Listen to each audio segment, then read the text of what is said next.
Assalamualaikum warahmatullahi wabarakatuh. Selamat pagi, siang, dan malam rekan-rekan semua. Apa kabar? Semoga sehat selalu ya. Di sesi video kali ini kita akan bahas sedikit terkait warisan. Nanti ada beberapa episode lah saya bahas. Nah, warisan. Kalian kategori yang mana nih? Pemberi warisan, penerima warisan, atau pengharap warisan?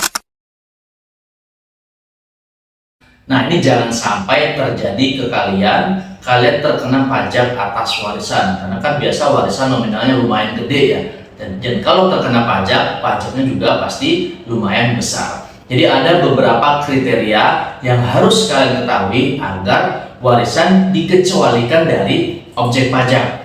Pada hakikatnya, itu warisan memang sebenarnya adalah objek pajak. Warisan apapun itu, berupa tanah, bangunan, ataupun uang, itu merupakan objek pajak. Tapi lihat dulu kategorinya, pajak apa? Karena kan pajak banyak ya, banyak banget itu pajak. Ada PPh, ada PPN, ada pajak daerah, dan lain-lain sebagainya. Nah, sekarang kita bahas kalian sebagai penerima warisan.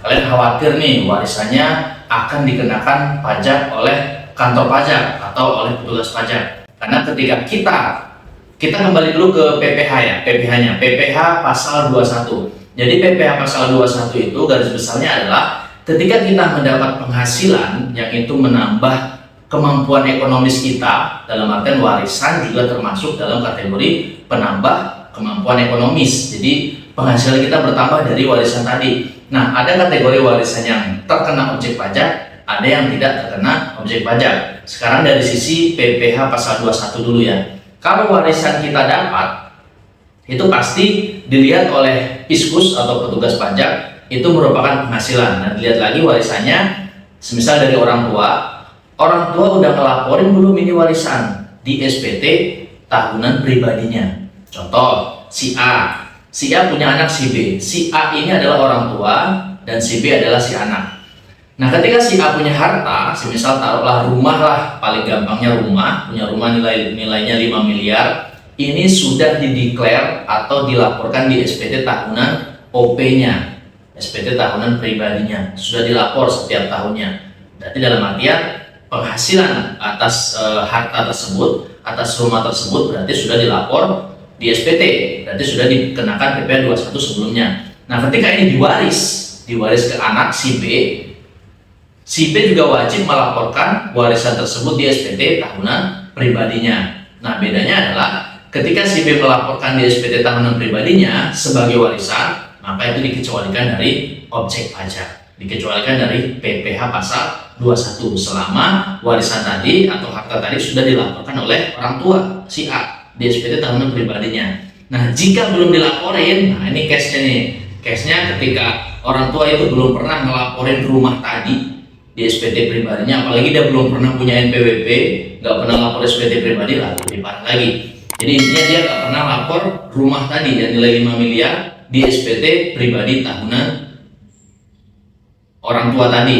Nah, maka si anak ketika mendapatkan warisan tersebut pasti dikenakan objek PPh pasal 21. Kenapa? Karena awal mulanya harta tersebut itu belum dilapor di SPT orang pribadi atau SPT ayahnya tadi. Tapi kalau udah dilapor berarti kan udah kena 21. Nah, si anak ketika menerima warisan itu dikecualikan dari objek PPh selama sudah dilapor di SPT pribadi orang tuanya atau pemberi warisan. Tapi kalau belum dilaporkan, nah maka akan dikenakan PPh 21. Kita nyanggahnya bagaimana? Nah, ini sulit untuk menyanggah kalau itu bukan objek PPh 21, karena memang dari orang tua sendiri atau dari pemberi warisan itu belum melaporkan PPh pasal 21-nya atau belum melaporkan di SPT orang pribadinya. Makanya itu hati-hati teman-teman yang menerima warisan, dilihat SPT orang pribadi pemberi warisan atau orang tuanya, lihat sudah dilapor atau belum. Kalau belum dilapor silahkan dilapor. Nah, minusnya seperti itu. Memang makanya kita ketika punya harta itu usahakan laporkan di SPT OP-nya.